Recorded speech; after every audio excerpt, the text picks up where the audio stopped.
E aí, pessoal, vamos lá. Continuidade aqui de... Continuidade aqui do nosso assunto de lógica fuzzy. Então agora vou mostrar aqui para vocês um exemplo completo, com o início, meio e fim, de tudo aquilo que a gente conversou no vídeo anterior, né? Então aqui, só lembrando, a gente está focando num exemplo de um sistema fuzzy. Tá legal? Um exemplo de um sistema fuzzy. Então ele tem a representação essencialmente das regras e aí a gente vai usar algumas entradas para obter a saída. E o nosso exemplo aqui é um exemplo clássico, vou colocar ali no Moodle para vocês, um exemplo bem legal que quase todo mundo usa, que está disponível no pacote do MATLAB. Tá? O MATLAB, para quem não conhece, é um software numérico bem legal, tem um monte de coisa de redes neurais também, super completo, só que ele é pago. Então, no MATLAB tem também um toolkit de lógica fuzzy, e aí tem esse exemplo aqui, ele é um exemplo bem clássico também da literatura, mas a forma como o pessoal do MATLAB está apresentando fica bem legal. Então, nessa primeira figurinha aqui, a gente tem uma visão geral do que é o processo do sistema difuso. Tá? Então, essencialmente aqui o cenário é um jantar para dois, né? Um jantar romântico, né? com o seu querido ou com a sua querida. Então aqui qual é a ideia? São três regrinhas bem simples, então, essas três regrinhas aqui, tá? E a gente tem como entrada uma nota para o atendimento e uma nota para a qualidade da comida, legal? Aí a ideia é a seguinte, com base nessas duas notas aqui, e com base nas nossas regras, que estão escritas em linguagem natural, então olhem só, se o atendimento for ruim, ou se a comida for o rancid, é tipo um estragado, né, um negócio muito horrendo, então a gorjeta é baixa, ou muquirana. Né? Segunda regra, se o serviço é bom, então a gorjeta é média. Notem aqui que aqui já tem uma coisa legal nesse exemplo, que a gente está usando só uma variável linguística e só um conjunto difuso aqui. Eu não estou usando para essa regra a segunda variável linguística, que é a comida. Tá? Então a gente tem essa flexibilidade aqui nas regras também. E a terceira regra, se o serviço for excelente, desculpem, se o atendimento for excelente ou a comida for deliciosa, então a gorjeta é generosa. Então vejam que aqui a gente tem três variáveis linguísticas, né? Atendimento, comida e a nossa saída, que é a gorjeta, tá? E aí a gorjeta tem um intervalo de valores aqui que vai de 5 a 25%, tá? Ou deixa eu ver aqui se é 5 ou 25, de 5 a 25%, dependendo do exemplo, legal? Então, só revisando o processo geral, né? Primeira etapa, a gente precisa pegar essas entradas que são crisp, né, que são nítidas, e colocá-las de alguma forma dentro das nossas regras. Então, o que a gente precisa fazer? A gente precisa fusificar as entradas. Então, a gente vai pegar essas entradas aqui e fusificá-las, né, colocar elas para cada uma das variáveis linguísticas aqui, né? Tanto para atendimento quanto para comida. Então, para cada uma delas, a gente vai fusificar as entradas. Aí, as regras, elas são executadas em paralelo. Né? Por que elas são executadas em paralelo? Porque independe um do outro, né? Então, eu não tenho uma relação de dependência entre a regra 1 e 2. Ou entre a regra... Eu preciso executar a regra 1 a 2 para depois executar a 3. Não. Como a gente tem um grau de pertinência que ele é aplicado a todos aqueles conjuntos difusos, né? Então, se eu tenho um valor de atendimento 6, eu tenho um grau de pertinência para o conjunto excelente, um grau de pertinência para o conjunto bom e um grau de pertinência para o conjunto ruim. Então, por isso que a gente pode executar tudo ao mesmo tempo. Então, depois a gente combina e tem como saída o resultado, né? O resultado do nosso processamento. E aí a gente vai fazer o quê? Como eu tenho um valor fusificado, em termos de um grau de pertinência, depois eu preciso pegar esse grau de pertinência e converter para uma saída crisp de novo. Por que eu converto para uma saída crisp? Porque eu quero dar uma gorjeta. Então aqui é um exemplo de algo que a gente quer dar uma decisão aqui como saída do nosso mecanismo de inferência, que é o valor da gorjeta. Então lembrando com os exemplos do vídeo passado, aqui podia ser quanto eu vou girar um volante, qual é o momento que eu vou trocar de marcha, o quanto eu preciso frear e assim por diante. Tá? Então esse aqui é o nosso processo mais genérico. Tá? Então vamos dar uma olhadinha aqui nesse gráfico aqui embaixo que tem o processamento de todas essas regras aqui. Tá? Então vou meio que repetir o que a gente fez no vídeo anterior, só que agora com esse exemplo aqui das gorjetas, e a gente vai chegar até o final. Na verdade a gente já tinha visto quase tudo, mas assim a gente tem mais um exemplo aqui para ver bem completinho. E aí depois eu vou mostrar uma linguagem que implementa isso aqui, como é que a gente pode usar ela. Legal? Então, pessoal, começa com o seguinte, né? Começa com a avaliação das entradas em todos os nossos conjuntos difusos. Então, por exemplo, se o meu valor de entrada for atendimento igual a 3, notem que para as minhas 3 regras aqui, tá? Eu vou processar, eu vou fazer aquela primeira etapa que é fusificar,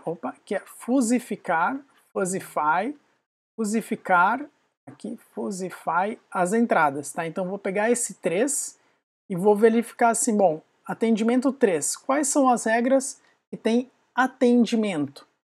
Independente se for bom, excelente, se for repetido, enfim, não interessa. Tá? Todas as regras que tiverem atendimento, eu vou jogar esse atendimento aqui e vou calcular o grau de pertinência. Tá? Então, para atendimento igual a 3, vamos olhar aqui para esse primeiro conjunto difuso. Lembrando, isso aqui o que é? Um conjunto difuso do serviço ruim, então da variável linguística atendimento. A variável linguística atendimento, deixa eu anotar aqui na primeira, variável linguística atendimento, conjunto difuso ruim. Então vejam que é algo que faz sentido, né? Lembrando, a nossa escala é de 0 a 10, e aqui eu tenho o grau de pertinência, né? No sentido de, bom, quanto mais para baixo, menos eu vou pertencer ao conjunto ruim. Quanto mais para cima aqui, mais eu vou pertencer ao conjunto ruim. Então, como se aqui eu tivesse o meu 100% de pertinência e aqui eu tenho um 0% de pertinência. Então, nessa escala, né, vejam que aqui o 3 está marcado o 3 para todos os conjuntos difusos. Legal? Então, nesse caso aqui, o meu 3 pertence ao conjunto difuso por, com, sei lá, um 25% mais ou menos. Tá? Mais ou menos, estou aproximando aqui.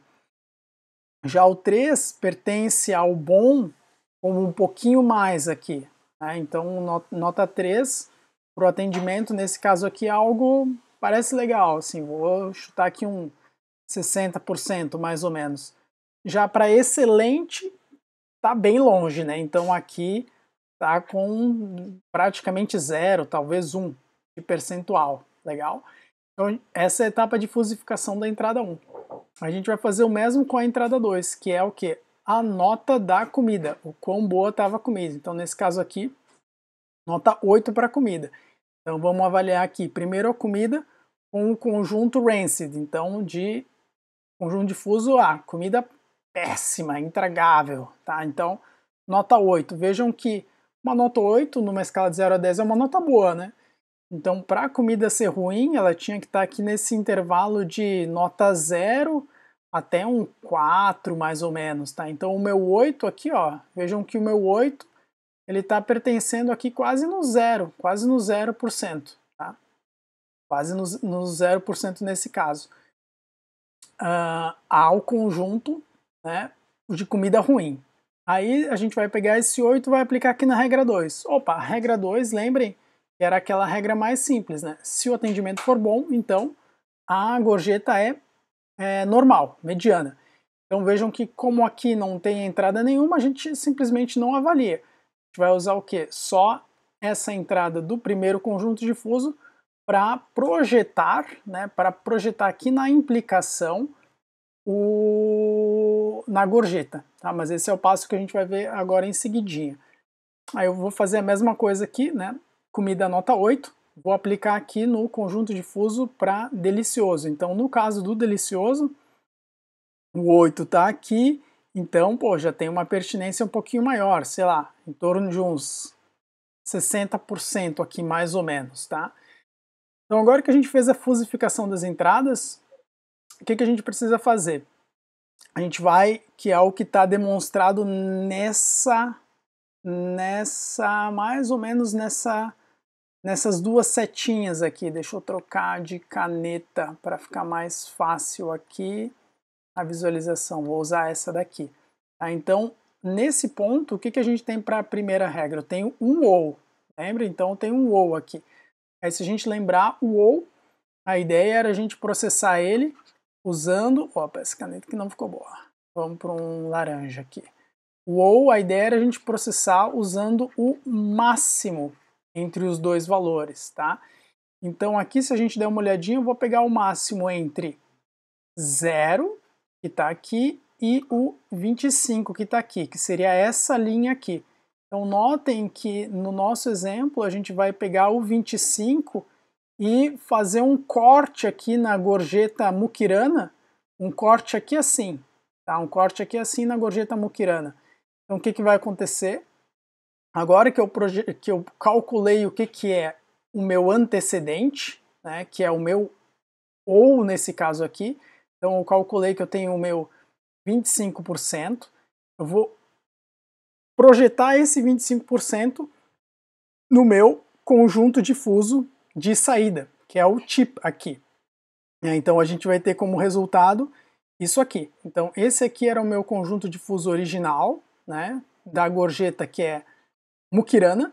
Então a gorjeta muquirana eu vou dar entre 0 e 10% da gorjeta no final, só que aí eu estou limitando em 25% aqui de pertinência, então por isso que eu fiz esse corte aqui no nosso conjunto difuso, né? E aí, lembrando que esse corte ele vai funcionar como um teto, então eu não vou deixar passar a minha pertinência desse teto que a gente estabeleceu, que foi feito em função do antecedente aqui da minha função, que é o resultado do OR. Então a gente faz realmente uma função de teto aqui, algo bem facinho de implementar, né? Com um ifzão a gente resolve. Então aqui a gente tem o resultado da implicação, beleza? Então tem aqui o resultado da implicação que está aqui, tá? Então aqui deixa eu até voltar um pouquinho aqui, tem uma informação interessante. Se vocês olharem aqui, o que está no exemplo, ó, Apply Implication Method, mínimo, né? Então, ou seja, a gente tem algumas formas diferentes de rodar a implicação aqui. Essa que a gente fez, que é meio que de produzir um teto, né, que vai me dar um valor mínimo aqui, é o mais comum, tá? Ali na atividade teórica de vocês sobre isso, eu provavelmente vou pedir para vocês estudarem mais alguns métodos que a gente tem de fazer essa parte de projeção aqui do antecedente no conjunto difuso resultante, né, da implicação. Então já fica a dica aí para vocês do que se trata. Se trata desse cara aqui, tá? O método de implicação. Então o mínimo é o mais comum, mas tem no mínimo mais uns 2 ou 3 aí, dependendo do padrão que a gente for usar, tá? Vamos fazer a mesma coisa aqui para a regra 2. Então para a regra 2, que era aquela que só tinha uma, né? A gente tinha chegado aqui no 60% mais ou menos. A gente vai projetar aqui como é que fica esse 60% aqui. Tá? Então, como é que fica esse 60% no meu conjunto difuso de gorjeta mediana, né? Normalzinha, gorjeta mediana. Então, a gente vai ter um teto que meio que limita a nossa função nesse 60% aqui. Foi o que a gente calculou. Então, a gente vai ficar com esta função aqui, tá? Limitada em 60%. A gente vai definir o teto para ela. Então, notem, aqui eu não tinha ou, não tinha e, não tinha nada. Então, foi de fato só projetar para cá. Legal? E aí, aqui a gente tem mais um ou. Tá? Eu tenho mais um ou aqui, então a gente vai pensar da mesma forma, né? O que fica o ou entre 0 e 60. Bom, entre 0 e 60 eu vou colocar aqui de novo aqui em cima, né? Então vou cortar aqui, aí no meu conjunto difuso para gorjeta generosa, né, boazinha, vai resultar nisso aqui. Legal? Bom, acho que vocês já entenderam bem essa etapa, né? Então, o que aconteceria se de repente nesse caso aqui eu tivesse um E ao invés de um O, que é o que a gente tem. Então, se a gente tem um E, entre 0 e 60 a gente ficaria com o 0, ou seja, isso aqui ia ser uma linha reta. O que significa? Que como aqui sendo 0, essa figura aqui, esse conjunto difuso, ele não vai contribuir em nada para a minha saída, ou seja, como se ele não fosse ativado, né? Então aqui ele vai dar uma nota 0 aqui para ele. Então no momento que a gente chegou nesse ponto, a gente já aplicou a fusificação, já calculamos os operadores lógicos, já projetamos na implicação aqui, então etapas 1, 2 e 3 da nossa inferência. E agora o que a gente precisa fazer? A gente precisa juntar tudo isso. Né? Eu preciso juntar tudo isso para depois dar uma resposta. Então o que vai acontecer aqui? Seria mais ou menos, né, uma analogia como se eu estivesse somando esses resultados aqui. Tá? Como se eu estivesse somando esses resultados. Então se a gente der uma olhadinha aqui, ó, essa etapa a gente chama de agregação, né, de união dos conjuntos difusos na hora de dar a saída. E é claro que essa união depende da abordagem fuzzy que a gente usa, né? Tem duas grandes abordagens, é a Takagi Sugeno e a Mandami Larsen, que são os autores que criaram. Nesse caso aqui a gente tem como saída um conjunto fuzzy. Em algumas outras abordagens a gente tem como saída uma função direto. Então nesse caso aqui, como a gente tem um conjunto, eu preciso usar esses três resultados das minhas regras para montar um conjunto só, um conjunto fuzzy que vai representar a saída da aplicação dessas três regrinhas aqui, legal? E aí o método que a gente vai usar para isso aqui, nesse caso, é o método de máximo, né? Eu vou pegar o máximo de todas as funções. Ah, podia pegar o mínimo, podia pegar o produto, média. Então isso aqui vai ser outra coisa que vocês vão dar uma estudadinha ali para atividade teórica. Então o que acontece aqui? Né? Basicamente, se a gente der uma olhadinha aqui, pensando só em termos de desenho animado, né, de geometria, a gente vai pegar ó, esse pedacinho aqui e eu vou jogar ele aqui na minha solução. Tá vendo? Então tá aqui. Mais ou menos, a grosso modo falando, ele tá aqui. Tá? Esse é o primeiro pedaço. O segundo pedaço, juntando com o primeiro, ele fica mais ou menos isso aqui, ó. Isso aqui é o segundo. E já notem que aqui eu não estou descendo, né? Por quê? Porque a gente está montando um conjunto só. Eu vou pegar o terceiro e vou colocar aqui. Então eu fiz de fato uma junção desses conjuntos aqui, legal? Se de repente eu tivesse aqui o meu E, né? Se eu tivesse o meu E aqui que ele tinha dado 0 aqui no final, o que ia acontecer? Nesse conjunto aqui eu não teria essa parte aqui, eu teria um 0 aqui, certo? Então nesse caso, se eu tivesse feito isso, o que ia acontecer? A minha figura ia usar isso aqui. Por quê? Porque a gente está usando o máximo entre os dois, né? Então, por mais que aqui eu tenha um 0 vindo de 0% até aqui, vamos supor que seja um 20%, então aqui eu teria tudo 0. Mas essa descida aqui, ó, ela vem um pouquinho mais, né? Então essa descida aqui ela é maior do que 0 nessa mesma faixa de valores. Então a gente usaria isso aqui. Tá? Então nesse caso, se a gente tivesse feito um E aqui daria 0 e aqui seria tudo zeradinho, uma linha reta, a nossa figurinha seria esta daqui. Legal, seria esta daqui. Então por isso que a gente está literalmente somando, uma hora eu vou chegar lá, literalmente somando isso. Tá? Eu estou somando os meus conjuntos. E aí, tá, professor, mas e se de repente aqui eu tivesse uma coisa assim? Não tem problema, pessoal. A gente vai pegar qual dessas duas coisas é maior e o maior das duas é o que vai ser projetado aqui. Tá, professor, mas por que o maior? Não podia ser o menor? Podia ser o menor. Isso é o que a gente vai parametrizar e escolher aqui. no método de agregação ou no método de acumulação de união que a gente for adotar, legal? Então, a partir da aplicação desse método, o que a gente consegue aqui, deixa eu apagar, tomara que eu não apague a minha figura, aí, ó, então apaguei. Então, a partir da agregação, o que a gente tem? Eu tenho um conjunto fuzzy que representa a aplicação de todas as saídas, que é esse cara aqui, tá? É esse cara aqui. Mas daí agora, lembrem, a gente estava fazendo isso aqui tudo para quê? Para ter no final uma informação de qual gorjeta que eu vou retornar para o cidadão, se eu vou dar uma gorjeta boa ou se eu vou dar uma gorjeta ruim, né, entre 5% e 25%, mas aqui no nosso exemplo tá uma gorjeta mais que pode ser zero, né, que vai de 0 a 25% aqui. Então o que vai acontecer agora? Como que eu vou transformar esse conjunto fuzzy aqui em um valor numérico crisp, em um valor numérico nítido que vai me dizer, olha, Helder, dá 16,7% de gorjeta para esse garçom, tendo em vista o teu atendimento e a tua comida.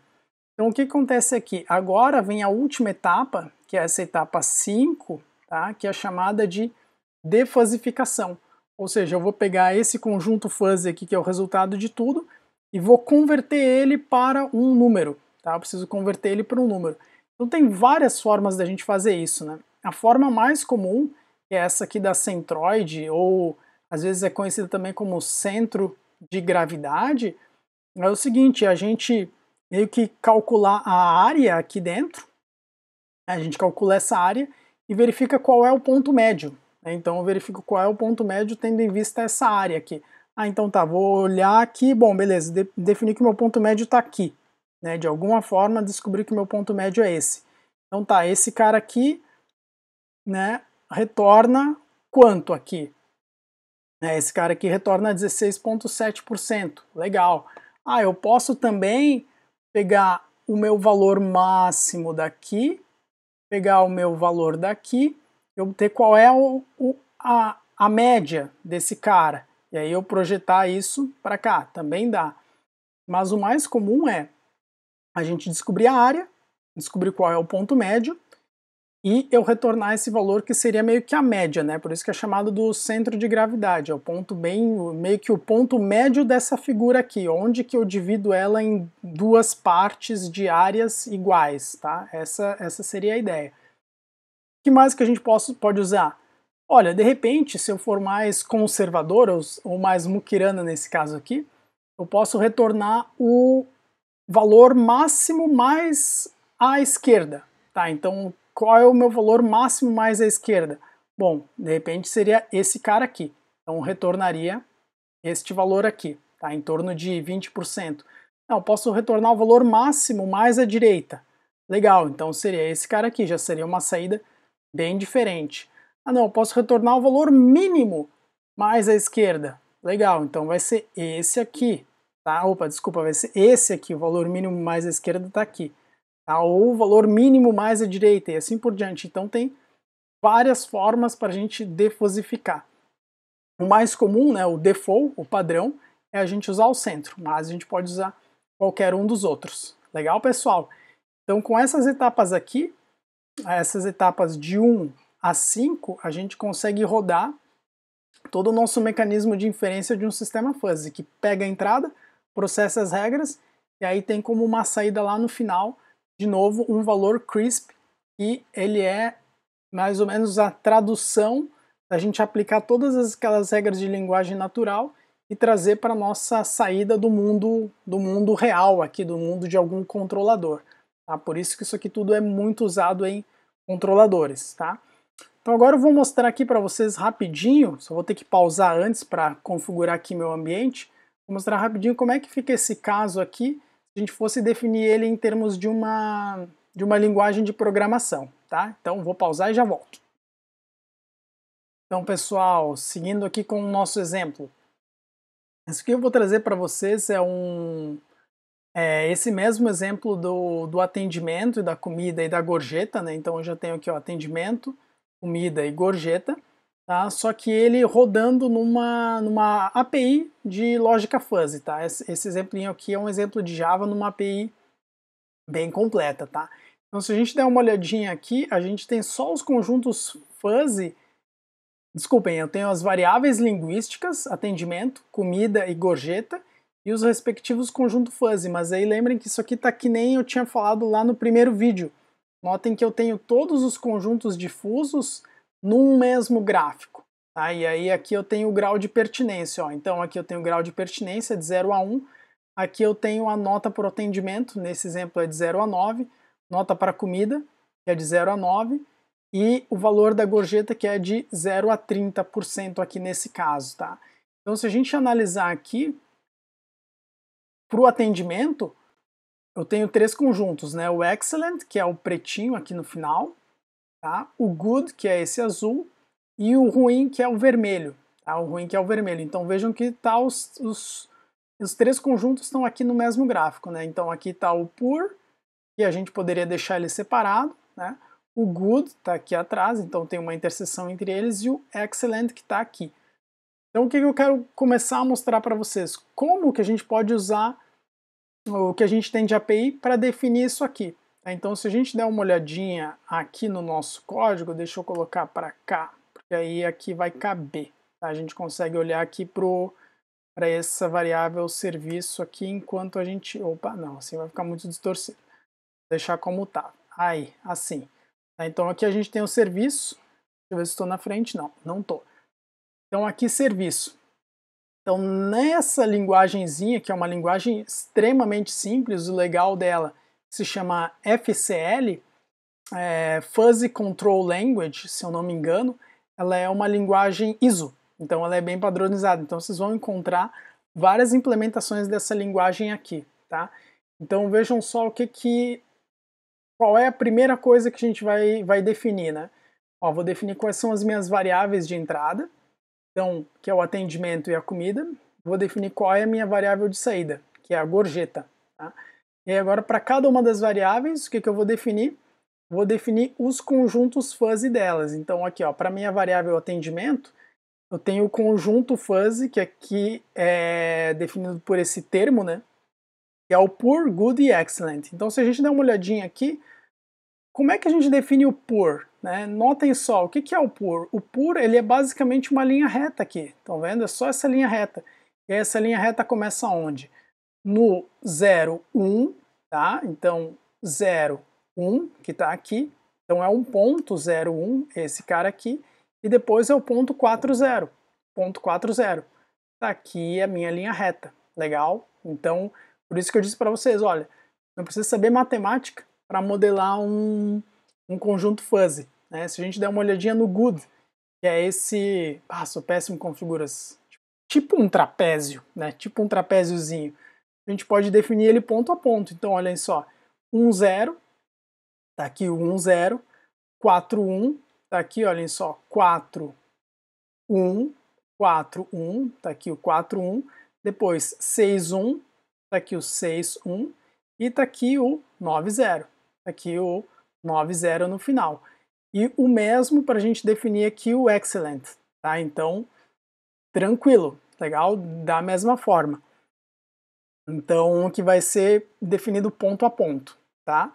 Então, vejam que fica bem fácil aqui.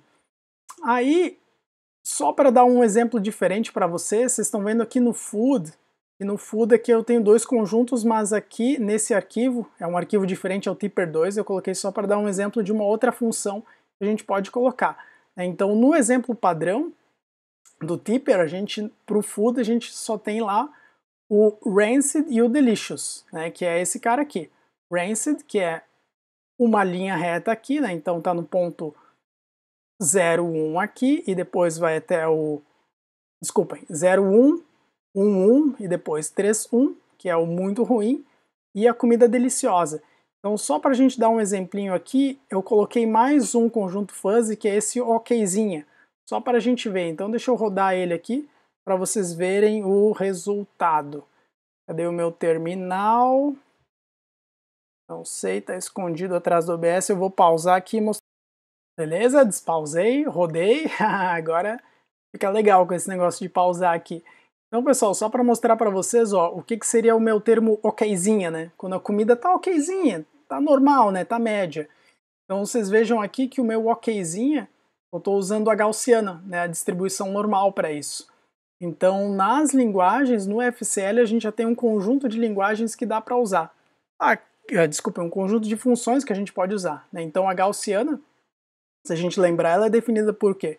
Por uma média, né? Por uma média e por um desvio padrão, né? Então o ponto médio que está aqui, né? Esse cara aqui bem no centro, que é o 4, e o desvio padrão que vai determinar o quão larga é a minha função, tá? Então aqui eu coloquei bem para exemplificar, tá? Só coloquei um exemplo, podia ser qualquer outra. Depois vocês dão uma olhadinha na documentação, vou colocar ali no Moodle para vocês entenderem quais funções a gente pode usar. O resto eu não mexi nada, né? Então só coloquei uma comida okzinha aqui, só para vocês verem o resultado, tá? E aí, na nossa gorjeta aqui, que é, voltar para cá, aqui, tá? Na nossa gorjeta, vocês vejam que a gente tem todos os triângulos aqui, né? Então, cada triângulo a gente só vai usar os 3 pontos para definir, né? Por exemplo, pegar esse aqui do meio, o average, que é o cinza aqui, né? Então ele começa no ponto 10, 0, depois ele vem aqui no 15, 1, 15, 1, e depois no 20, 0, tá? Então seria esse cara aqui. Aí o que a gente tem de diferente? Como o tip é a minha variável de saída, o que a gente vai definir aqui, ó? Vou definir o método para a defuzzificação, né? Para como é que eu vou converter o conjunto fuzzy resultante em um número, né? Então aqui eu vou usar o centro de gravidade. Aí ele tem o leftmost max, LMM, rightmost max, RMM e outros, né? E outros métodos aqui de defuzzificação. Então aqui a gente tem a definição dos conjuntos. Aí logo em seguida, o que a gente tem? A gente tem o conjunto das regras, tá? Então o conjunto das regras aqui, ele tá igualzinho àquele exemplo que a gente viu, né? Então se o atendimento for ruim ou a comida for ruim, então a gorjeta é muquirana. Se o atendimento for bom, gorjeta média. Se o atendimento é excelente, a comida é deliciosa, então a gorjeta é generosa. E assim, então, o mesmo exemplinho. O que a gente define aqui? O que a gente consegue customizar? Tá? Qual é o operador que a gente vai usar para o E? Então a gente viu que daria para usar a multiplicação, daria para usar o mínimo, tem outras implementações também. Qual é o método que a gente vai usar para a função de implicação, né? Como é que eu vou passar isso para o meu então? A gente viu o mínimo, né? Que é aquele que estabelece o teto. Qual é a função de acumulação, né? De agregação que vai ser usada, que vai somar todos os conjuntos. Então tem o max e tem outras.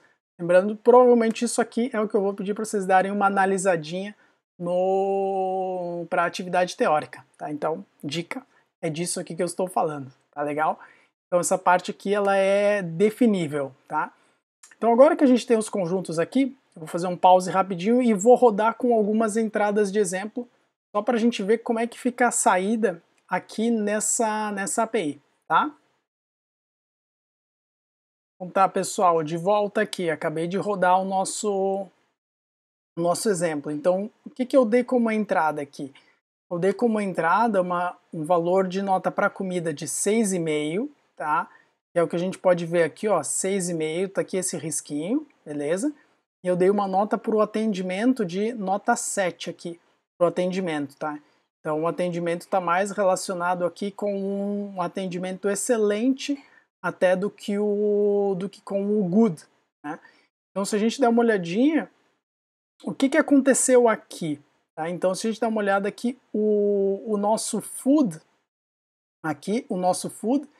ele praticamente, ó, ele só tem pertinência ao conjunto okzinha, né? Porque para ele ter pertinência ao conjunto ruim, ele tinha que estar aqui nessa faixa, né, que vai do 0 ao 5 aqui. Para ele estar no delicioso, tinha que estar nessa faixa que vai acima do 6 aqui até o 10, mais ou menos, tá? Então o que aconteceu aqui? O legal é que dá para enxergar o valor de cada uma das regras, né? Então aquela primeira regra que a gente estava dando uma olhada, ó, se o serviço for poor ou comida rancid, então a gorjeta é cheap, né? Então a nossa gorjeta cheap seria esse cara aqui. Então notem que a nossa comida ela não foi rancid, então aqui daria 0%, né? E o nosso atendimento ele também não foi poor, então daria 0%. Então esse conjunto aqui ele acabou que nem entrou, né? Então vocês estão vendo aqui o que a gente tem em cinza é o conjunto resultante aqui, tá? É o conjunto que foi usado para a gente obter o centro de gravidade ali no final, tá? E aí, então, nesse caso aqui, a gente acabou que nem entrou. Né? O que entrou aqui? If service is good, then tip is average. Legal. Serviço é good? Né? O quanto que o serviço é good aqui, verdinho? Ah, legal. Ó, o serviço é verdinho nessa faixa aqui, mais ou menos. Perto aqui do 0,75. Estão vendo? Perto do 0,75. E vai dar aqui no meu average, olhem só. Perto aqui do 0,75, esse que está no vermelhinho, né? Por quê? Porque eu estou olhando para essa segunda regra aqui, tá? E aí, pô, serviço excelente. Será que o meu serviço foi excelente aqui? Cara, não pertenceu nada ao serviço excelente. Então, como aqui a gente tem um E, eu nem avaliei nada para esse tipo generous. Por quê? Porque ficou no zero. Então, o único conjunto fuzzy que a gente acabou usando para o final foi esse. E aí a gente analisou essa figurinha aqui, né? Coloquei o teto para ela e analisei essa figurinha. Aí, usando o método que a gente tinha definido lá, que era o centro de gravidade, a gente pegou o ponto médio dessa figura aqui, né? Esquecendo esse triângulo e esquecendo esse triângulo, olhando só para essa área que está cinza, e calculou o centro dela. E a gente deu como saída o valor de 15. Agora eu vou pausar aqui e vou mostrar mais um exemplo para a gente fechar essa parte. Então, pessoal, nosso exemplinho final aqui, nosso exemplinho final, a única coisa que eu fiz de diferente aqui foi rodar o nosso sistema fuzzy, eu rodei ele com a mesma nota para atendimento, tá? Que está aqui, atendimento 7, e aí o que eu fiz? Eu mudei a nota da comida para 8,5, né? Antes era 6,5. Então o que a gente pode ver aqui no que a gente teve de resultado, né? Então a regra 2, que é essa regra que só tem base no atendimento, como o atendimento não mudou, ela não teve mudança no cálculo da sua implicação, né? O quanto que ela está impactando lá no nosso conjunto fuzzy no final. Já na regra 3, que era o seguinte, ó, se o serviço é excelente, então a gente tem uma pertinência ao serviço excelente, que está aqui, ó, que é esse do vermelhinho, passa um pouquinho de 25%, aqui chega nos 30%, então ó, se atendimento é excelente e a comida é deliciosa, tá? Então a gente tem comida deliciosa que está aqui, ó, chega no mais ou menos 75%, então a gente tem entre 25% e 75% aqui, tá? Entre 25% e 75%, mais ou menos, né? Um pouquinho a mais do que 25% na real. A gente dá uma olhadinha, tá aqui beirando os 30%, né? Então entre 30% e 75%. Então a gorjeta é generosa.